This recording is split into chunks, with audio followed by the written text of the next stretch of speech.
With the commitment to spotlight the seriousness and the pervasiveness of women harassment in India, Network18 and Truecaller held the Call It Out Conclave in the national capital and to encourage women to call it out by providing them with the needed information and action-oriented responses.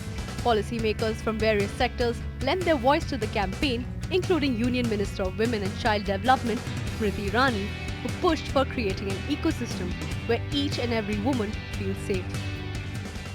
इस देश में संविधान भारत का हर महिला को यह अधिकार देता है कि वो अपने जीवन के निर्णय खुद ले, कि वो स्वतंत्र हिंदुस्तान में सर उठाकर जिए। लेकिन इट्स नॉट ओके कि महिला को प्रताड़ित किया जाए। इट इज़ नॉट ओके कि सोशल मीडिया साइट्स पर उसे अपमानित किया जाए। इट इज़ नॉट ओके कि राह चलते एक लड़की को, एक महिला को छेड़ा जाए। इट इज़ नॉट ओके कि महिला को उपहास का या फिर एक सेक्सुअल ऑब्जेक्ट बनाकर समाज में उसकी चर्चा की जाए। It is not okay to harass women. आज मैं चैनल के माध्यम से अपील करती हूँ हर हिंदुस्तानी को कि अगर महिला प्रताड़ित हो रही हो, अगर महिला को संरक्षण की दरकार हो, अगर महिला को सहयोग की ज़रूरत हो, तो कृपया 181 पर सरकार से, प्रशासन से संपर्क करें। It is not okay to harass women. ये संदेश हर घर, हर समाज तक पहुंचाएं।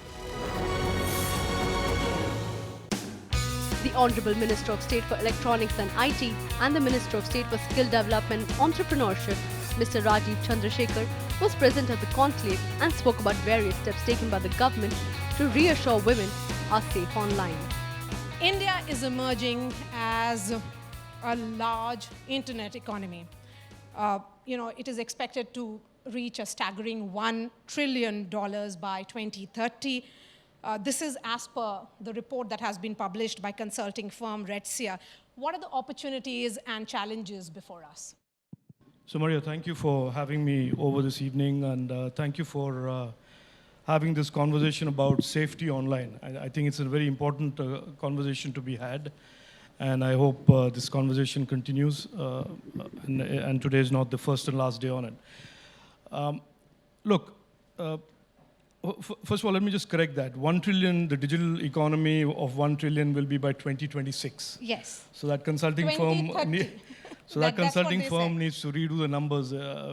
We think we will get there by 2026, and we have a roadmap for it. I just wanted to make that point clear before I get into anything else. I think we should recognize that India has, over the last 5 to 7 years, digitized rapidly. And currently we have around 80 plus crore Indians who are online. And just in another 24 months, or maybe at the most 30 months, we will take that number of 80 crore Indians to about 120 crore Indians.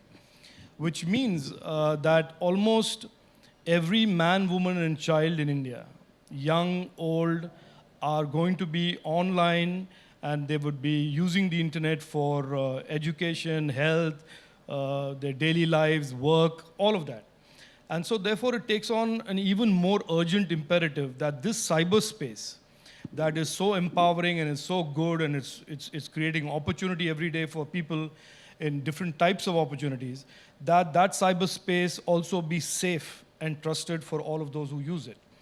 So I think in that sense, this conversation and this focus on safety and trust on the internet is as important as the power to empower that the internet represents. Yes, so in that case, how can user harm be minimized? In the sense we are talking about the online harassment that women suffer, and what role will technology play? So, look, again, this could be a 5-hour conversation, but I think you're pressing the right buttons because, just like I said, I think for many, many years, the internet represented all things positive about technology. We've heard differing narratives that it is disrupting business models, it's empowering individuals, it is creating the power to bridge gaps between markets and producers for small businesses. And so the narrative has always been about the positivity of the internet. But clearly over the last 5 to 7 years, there has been this phenomenon of user harm and the negative forces that are also on the internet. They range from cybersecurity and cyber incidents on one hand, to what you call doxing, gaslighting, and just poor behavior and bad behavior and really targeted behavior on the other hand. And somewhere in between is financial frauds and all of the other things that are in between crimes and just bad conduct. So all of this is proliferating, and clearly this is almost growing at a rate at which the internet is growing. So if you asked me 5 years ago, if you had had a seminar like this and you had had a group of people come together and talk about user harm, most people would have looked at you and said, what is that? If you remember in February 2021, when we came out with the intermediary rules, and the intermediary rules are the first salvo to try and create safety and trust around the internet, the instinctive reaction from a large number of people was, no, you're infringing on free speech. You're policing the internet. You're creating restrictions on the openness of the internet. And frankly, we have to, before we talk about tools and technologies, we have to move away from the binary that openness and rules on the internet are not binaries. That you can have an open internet, but you can also aspire for the internet to be safe and trusted and accountable. And that is why if you see the government, when the government speaks about the policy, its policy positions on the internet, it says, we would like to, we want to, and all of our policies are directed at ensuring that the internet in India is always open, i.e. free from any monopoly or powers, and B, it is safe and trusted, and C, that the intermediary user relationship is always one of accountability. So those are the principal issues that we have laid down. We have done the IT rules.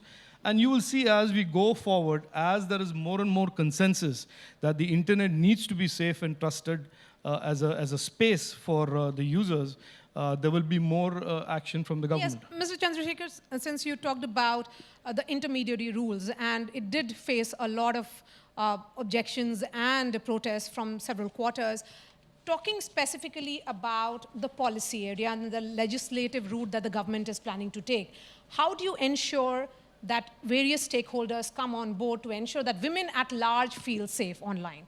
So the first, let me just tell you our approach, and I'm happy to take criticism if you think it's not, if it's not a perfect approach. Our basic approach is to say we will outline what is our objective, what are the desired outcomes of our rulemaking or our legislative process.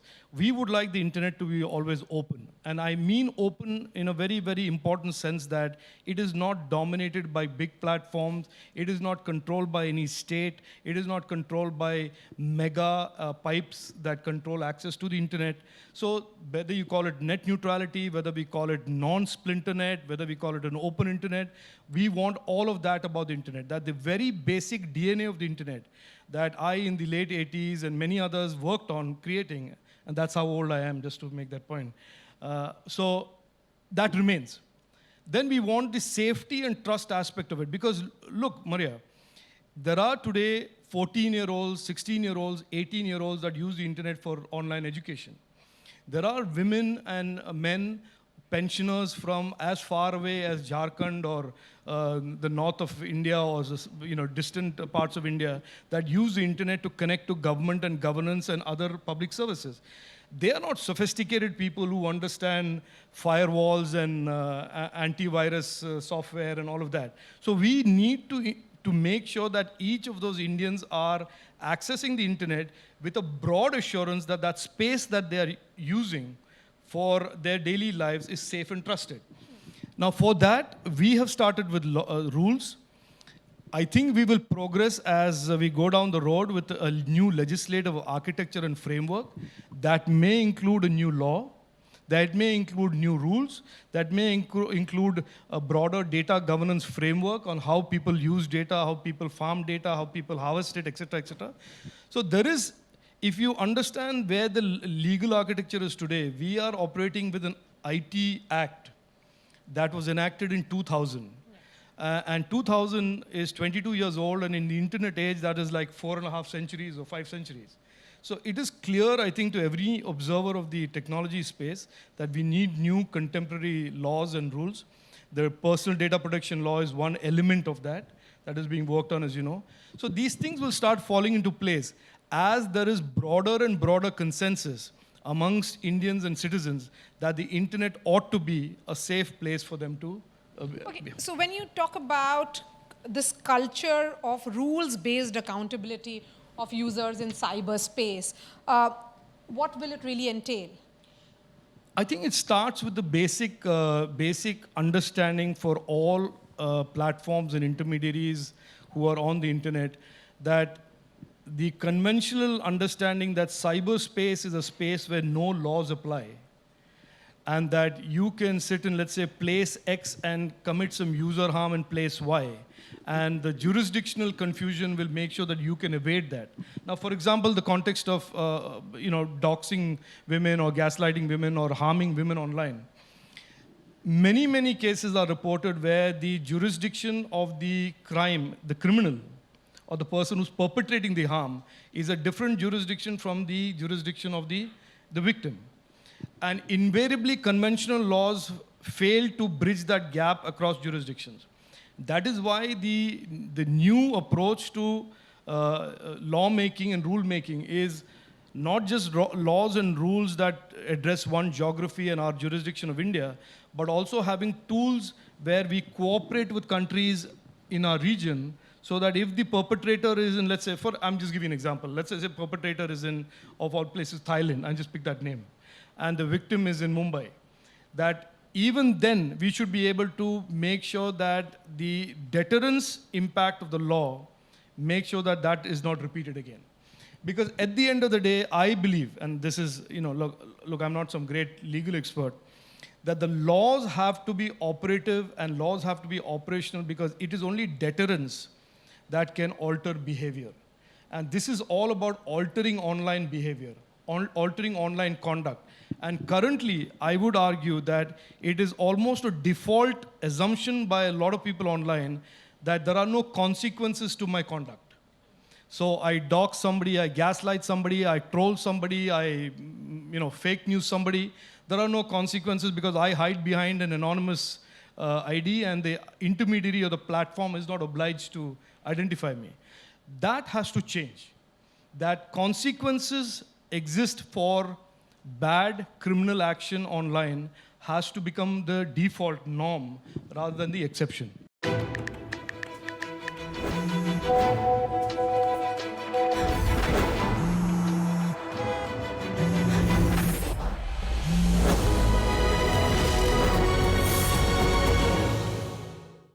Because this is our campaign, it's not okay, and so call it out. We are focusing on women harassment. We are focusing on how it is important not only to block if you get harassed because of online harassment, it is important to call it out and also report as the next step. What are the resources or options available?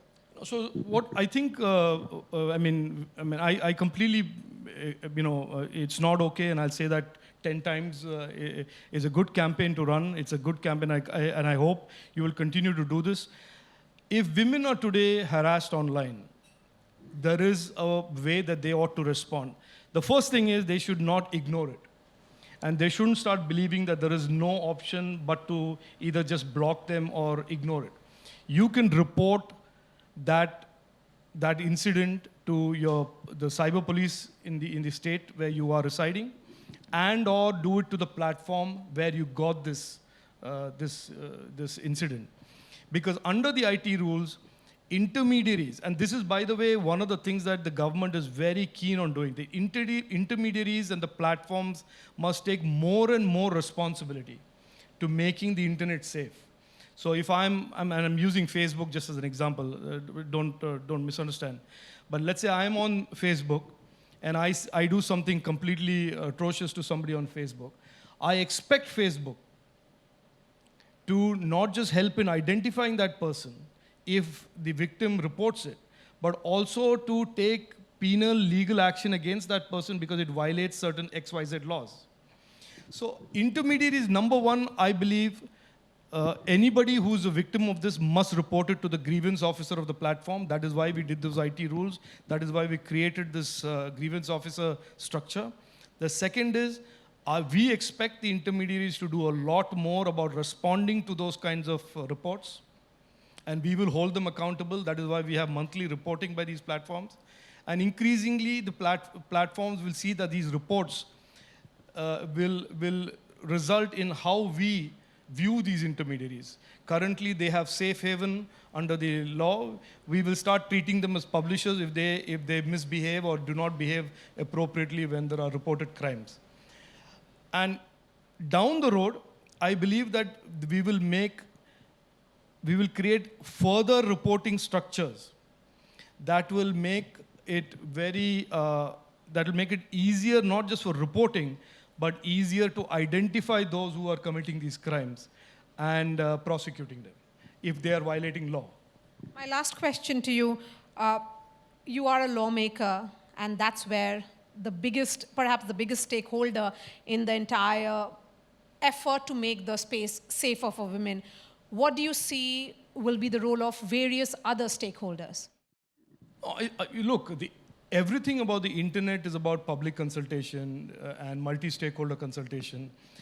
Everything that we do in the government is about consulting stakeholders. I think as we lay out that it is our policy imperative and policy objective and policy priority, and it is an article of faith for us that we want to, and we will make the internet safe and trusted, a place for women and indeed everybody who is using the internet.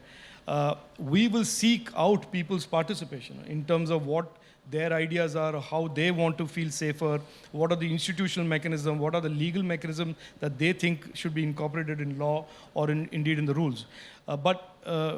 You can rest assured, your viewers can rest assured that we will do this with absolute consultation. We will take the beneficiaries of these laws and these rules, that is the people of India, as being the principal stakeholders of whatever architecture we build to make the internet safe and trusted. Is there some kind of timeline that the government is looking at? I hesitate in giving opportunities for headlines when I come to these kind of meets, but I can assure you that our approach to this is very urgent. We know that we are going to go from 800 million Indians online to 1.2 billion Indians very, very quickly. We would like the institutional and legal framework for a safe and trusted internet and an open internet and an accountable internet to be in place before we reach those numbers. And since we are looking at a digital revolution, women have to feel safe in that new space as well. I am a Minister of State in a segment, technology space, where 44% of the participants are women. So I think I'll be sacked by my principal stakeholders, the women stakeholders of the tech space, if I don't make it safe for them. And this is, by the way, this is for our Prime Minister and our government, it is an article of faith that the internet must be safe. And must be safe not just for the techies and the sophisticated users of the internet, but for the regular Indian citizen, woman, man, child, who are going to really be empowered by this internet, and the distance between government and them, the distance between opportunity and them get bridged by the internet. We want that to happen. We want the magic of the internet to work for them. And we know that the magic of the internet will work for the women if we can make it a safe place, and if they can work there, they can succeed there, they can prosper there without fear of being targeted by criminals or those who behave badly. Let me give you the final words, your final thoughts on this campaign. No, look, I'm deeply grateful that you are drawing attention to this issue of online safety. It is an important area, I believe, as we grow the internet and grow the technology and digital economy. And the more the people that are involved in this, the better the government's responses and policies will be. So I'm thankful to you to do this and for doing this, and I invite and encourage every one of your viewers and those who are here to be participants and to contribute to government's objectives of creating a safe and trusted space on the internet for all Indians, especially women. Thank you so much for your time here, Mr. Rajeev Chandrashekhar.